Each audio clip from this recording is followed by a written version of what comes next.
Alle har en identitet, uanset om man arbejder med den eller ej. Og fordi at konkurrencen er benhård om kunderne, så handler det om, at man skiller sig ud. Har du egentlig tænkt over, hvad det er, der gør dit produkt helt særligt? Hvis vi nu forestiller os, at jeg sælger tang, vil du så købe det? Du ved jo faktisk slet ikke noget om mit tang. Du ved ikke, hvordan det smager, hvad man kan bruge det til, om det overhovedet kan spises, hvem jeg er, eller hvorfor jeg sælger det. Så hvordan kan vi ændre på det?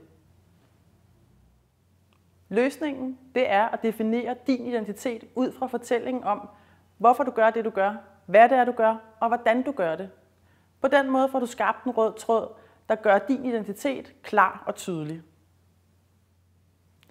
Hvis jeg nu fortæller dig, at tangen er hentet i Vesterhavet, hvor jeg synes, det får en helt særlig saltssmag, og at min familie gennem generationer har høstet tang her, så er jeg faktisk allerede begyndt på en fortælling, som jeg for eksempel kan understøtte sådan her.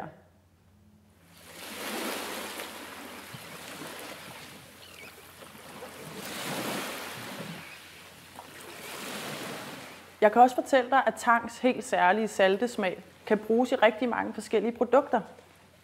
Men måske jeg hellere bare skal vise dig det.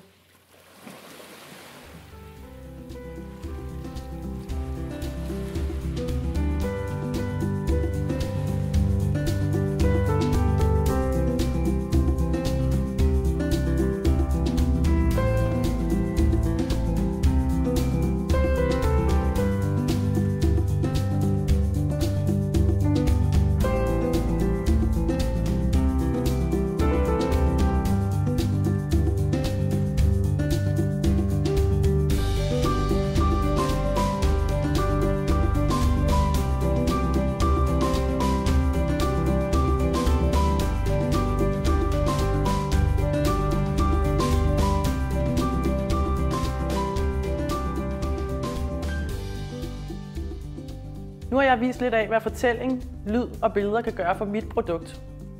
Hvad er din fortælling, og hvordan ser den ud i lyd og billeder?